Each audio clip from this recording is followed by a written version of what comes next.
Hello friends, welcome to world of history channel. आज हम बात करने वाले हैं वॉरेन बफेट के बारे में। तो चलिए शुरू करते हैं।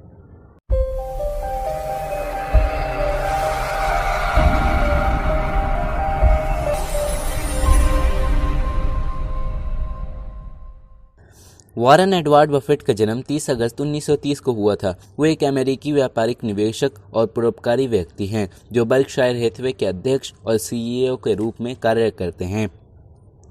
उन्हें दुनिया के सबसे सफल निवेशकों में से एक माना जाता है और 2008 तक अनुमानित 62 अरब यूएस डॉलर की कुल संपत्ति के कारण फोर्ब्स द्वारा उन्हें दुनिया का सबसे अमीर आदमी आंका गया था।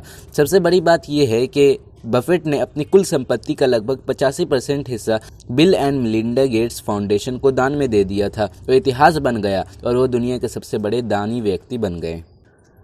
वॉरेन बफेट के माता पिता का नाम हावर्ड और लीला था। वो एक शेयर ब्रोकर के बेटे होने के कारण वे शेयर बाजार में बहुत कम ही उम्र में शामिल हो गए। बेंजामिन ग्राहम उनके एक प्रभावशाली पथ प्रदर्शक थे। उन्होंने उनके गुणों को सीखा और उन्होंने 15% तक ग्राहम के विचारों को ग्रहण किया। ग्राहम के विचारों ने बफेट को बहुत अधिक प्रभावित किया। उन्होंने उनसे शिक्षा भी प्राप्त की और वो कोलंबिया बिजनेस स्कूल से स्नातक की उपाधि प्राप्त करने के लिए गए, जहां उन्होंने बेंजामिन ग्राहम द्वारा अग्रणी मूल्य निवेश की अवधारणा के आसपास अपने निवेश दर्शन को ढाला। वॉरेन बफेट के पिता शेयर बाजार के एक कारोबारी थे। बफे ने 11 साल की उम्र में अपने पिता के साथ शेयर बाजार में अपने नया कारोबारी जीवन की शुरुआत की। उनकी एक साथी थी जिनका नाम एस्ट्रिड मैनेक्स था। 76 साल की उम्र में उनसे वॉरेन बफेट ने विवाह किया था।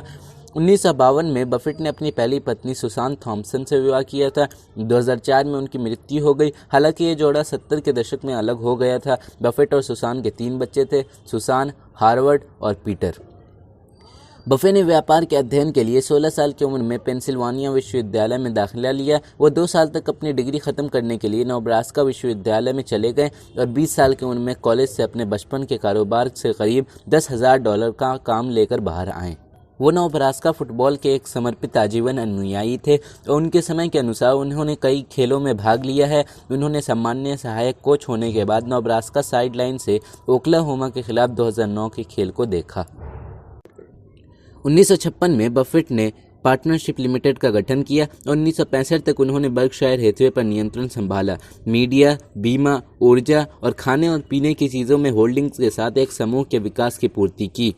बफेट दुनिया के सबसे अमीर पुरुषों और प्रसिद्ध परोपकारी व्यक्ति बन गए। उन्होंने न्यूयॉर्क इंस्टीट्यूट ऑफ फाइनेंस में अपनी अर्थशास्त्र पृष्ठभूमि पर ध्यान केंद्रित करने के लिए भाग लिया और जल्द ही ग्राहम के साथ कई व्यावसायिक साझेदारी शुरू की।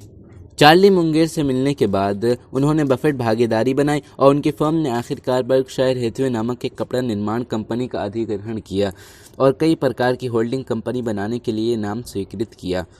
बफेट 1970 से बर्कशायर हैथवे के अध्यक्ष और सबसे बड़े शेयर धारक रहे और उन्हें वैश्विक मीडिया आउटलेट द्वारा ओमाहा के जादूगर ओरेकल या शीशी के रूप में जाने लगा। कोका कोला में बर्कशायर हैथवे के महत्वपूर्ण निवेश के बाद बफेट 1989 से 2006 तक कंपनी के अध्यक्ष बने रहे। उन्होंने city group, global market holdings, Graham holdings company और द जिलेट कंपनी के निर्देशक के रूप में भी कार्य किया। 30 जनवरी 2018 को Berkshire Hathaway, JP Morgan Chase और अमेजॉन ने एक संयुक्त प्रेस विज्ञप्ति जारी की जिसमें उन्होंने अपनी अमेरिकी कर्मचारियों के लिए एक नई हेल्थ केयर कंपनी बनाने की योजना की घोषणा की। 1949 में वो ग्राहम की एक किताब से वो प्रभावित हुए। उनकी किताब का नाम द इंटेलिजेंट इन्वेस्टर था। बफेट ने 3 साल तक बफेट फॉल्क एंड कंपनी के लिए प्रतिभूतियां बेची।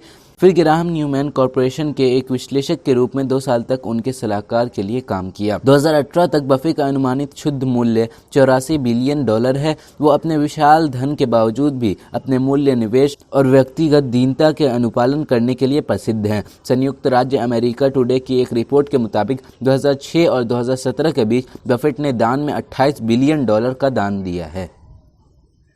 1956 में बफेट ने अपने शहर ओमाहा में फर्म बफेट पार्टनरशिप लिमिटेड का गठन किया। ग्राहम से सीखी गई तकनीकों का उपयोग करके उन्होंने एक सफल कंपनी बनाई और इस तरह से वो करोड़पति बन गए। इस तरह उद्यम बफेट एक मूल्यवान बर्कशायर हैथवे नामक एक कपड़ा कंपनी थी।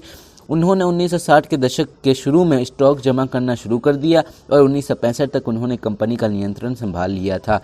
2012 में बफेट ने खुलासा किया कि उन्हें प्रोस्टेट कैंसर था। उन्होंने जुलाई में विकिरण उपचार से गुजरना शुरू कर दिया और नवंबर में सफलतापूर्वक अपना इलाज पूरा कर लिया।